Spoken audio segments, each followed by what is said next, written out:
8 साल का एक बच्चा 1 रुपए का सिक्का मुट्ठी में लेकर एक दुकान पर जाकर उसने कहा, क्या आपकी दुकान में ईश्वर मिलेंगे? दुकानदार ये बात सुनकर सिक्का नीचे फेंक दिया और बच्चे को निकाल दिया।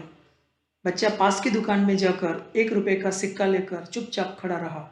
ए लड़के, 1 रुपए में तुम क्या चाहते हो? लड़के ने जवाब दिया, मुझे ईश्वर चाहिए, आपकी दुकान में है? दूसरे दुकानदार ने भी उसको भगा दिया, लेकिन उस अबोध बालक ने हार नहीं मानी। एक दुकान से दूसरी दुकान, दूसरी से तीसरी, ऐसा करते करते कुल 40 दुकानों के चक्कर काटने के बाद एक बूढ़े दुकानदार के पास पहुंचा। उस बूढ़े दुकानदार ने पूछा, तुम ईश्वर को क्यों खरीदना चाहते हो? क्या करोगे ईश्वर लेकर? पहली बार एक दुकानदार के मुंह से यह प्रश्न सुनकर बच्चे के चेहरे पर आशा की किरणें लहराई। लगता है इसी दुकान पर ही ईश्वर मिलेंगे। बच्चे ने बड़े उत्साह से उत्तर दिया, इस दुनिया में माँ के अलावा मेरा कोई नहीं है।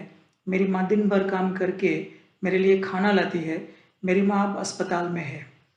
अगर मेरी माँ मर गई तो मुझे कौन खिलाएगा? डॉक्टर ने कहा है कि अब सिर्फ ईश्वर ही तुम्हारी माँ को बचा सकते हैं। क्या आपके दुकान में ईश्वर मिलेंगे? हाँ, मिलेंगे। कितने पैसे हैं तुम्हारे पास? सिर्फ 1 रुपए। कोई दिक्कत नहीं है, 1 रुपए में ही ईश्वर मिल सकते हैं। दुकानदार बच्चे के हाथ से 1 रुपए लेकर उसने पाया कि 1 रुपए में एक गिलास पानी के अलावा बेचने के लिए और कुछ भी नहीं है।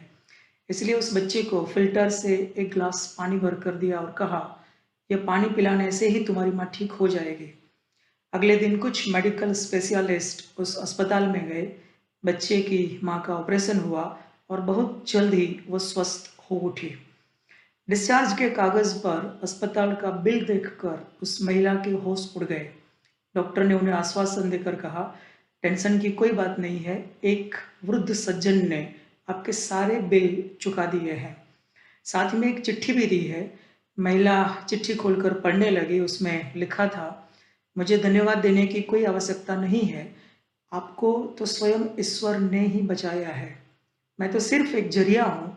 यदि आप धन्यवाद देना चाहती हैं तो अपने अबोध बच्चे को दीजिए जो सिर्फ 1 रुपए लेकर नासमझों की तरह ईश्वर को ढूंढने निकल पड़ा था।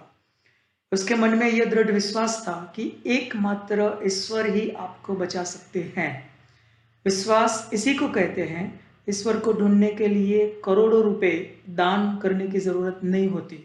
सिर्फ मन में अटूट विश्वास हो तो वो 1 रुपए में भी मिल सकते हैं।